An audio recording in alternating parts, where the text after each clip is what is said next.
Friends नमस्कार, स्वागत है आपका आपके अपने ही चैनल ऑल अबाउट रेट्स में। फ्रेंड्स वैसे तो इस चैनल का बनाने का मेरा मकसद था कि इसमें सिर्फ और सिर्फ रेट ही अपडेट किया जाए, चूंकि मेरे अभिषेक सिंह जो कि मेन चैनल है उस पे बहुत ज्यादा लोड पड़ जा रहा था, इसलिए मैंने सोचा कि एक अलग से रेट वाला चैनल बिल्कुल बनाया जाए और इसमें डेली अपडेट किया जाए। लेकिन जो है वो आज मैंने एक वीडियो अपलोड किया था तो काफी ज्यादा पूरे ऑल ओवर इंडिया से जो फार्मर है उन्होंने कमेंट किया था, तो उस वीडियो पे जो है वो उनको बता पाना मुश्किल था। इसलिए मैंने एक सोचा कि जो मेरे व्यूअर हैं, जो ऑल अबाउट रेट के व्यूअर है, वो भी कहीं ना कहीं पोल्ट्री फार्मिंग करते ही हैं, तो उनको भी जानकारी दे दी जाए ताकि वो आगे से अपने फार्म में इस चीज का ध्यान रखे।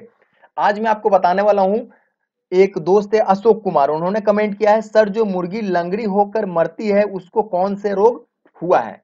तो उनके फार्म में एक दिक्कत आ रही है कि उनके फार्म में जो है वो लंगड़ा करके मर रही है। तो फ्रेंड दो कारण हो सकते हैं, मेनली दो तीन कारण हो सकते हैं जो कि मैंने आपको इस वीडियो में बता देता हूं। पहला कारण हो सकता है कि आपने जो है वो दूसरे और तीसरे सप्ताह में अगर अच्छे तरीके से कैल्शियम का डोज पोल्ट्री को नहीं देंगे तो आपको ये प्रॉब्लम आ सकती है कि उनकी हड्डियां बिल्कुल कमजोर हो सकती है और इससे भी आपको दिक्कत जो है वो आ सकती है। ये कोई रोग नहीं है, ठीक है, ये डिफिशियंसी में काउंट होगा। एक केस तो ये हो गया।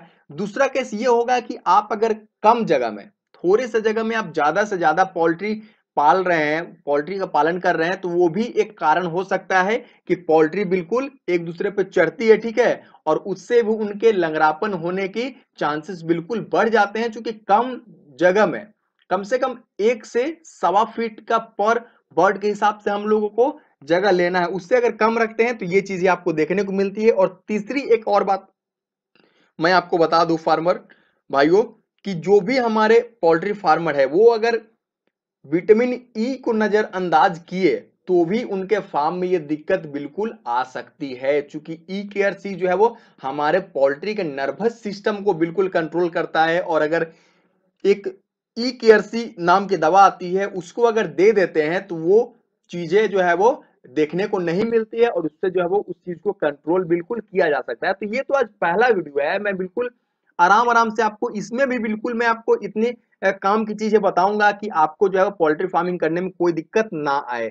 एक और दोस्त है, उन्होंने कमेंट किया है, श्याम नाम है इनका, इनके फार्म है और 20 दिन हुए हैं और 500 ग्राम का इनका वेट बिल्कुल हुआ है। तो ये जानना चाहते हैं कि और उनकी जो पोल्ट्री है वो पैर ऊपर करके बिल्कुल मर रही है। तो इसके लिए भी एक दो कंडीशन है जो कि मैं आपको बता देना चाहता हूं।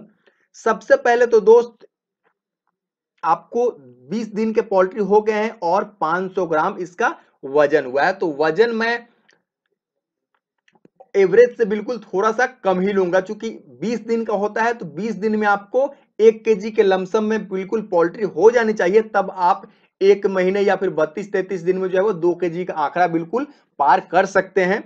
तो ये तो एवरेज से आपका थोड़ा सा कम है, तो फार्मिंग में आपको ध्यान देने की जरूरत है। और साथ ही साथ आप बोल रहे हैं कि पैर ऊपर करके मर रही है, तो अभी गर्मी का सीजन है, आप दोपहर में इलेक्ट्रोलाइट चार्ज करके देखिए, हो सके कि ये प्रॉब्लम बिल्कुल ना आए। चूंकि ये जब गर्मी होती है तो गर्मी में भी जो है वो इस तरह की समस्या आने लगती है। और साथ ही साथ आप शाम में जो है वो फीडर को नीचे कर सकते हैं, दोपहर में फीडर कुछ घंटों के लिए, 1-2 घंटों के लिए आप उठा सकते हैं। वैसे तो इतनी ज्यादा गर्मी अभी आई नहीं है, लेकिन फिर भी आप जहां रहते हैं आपने अपना स्थान तो लिखा नहीं है, तो अगर ज्यादा गर्मी है, आप अगर समझ पा रहे हैं कि इस चीज की जरूरत है, तो ये भी ट्रिक आप बिल्कुल आजमा सकते हैं।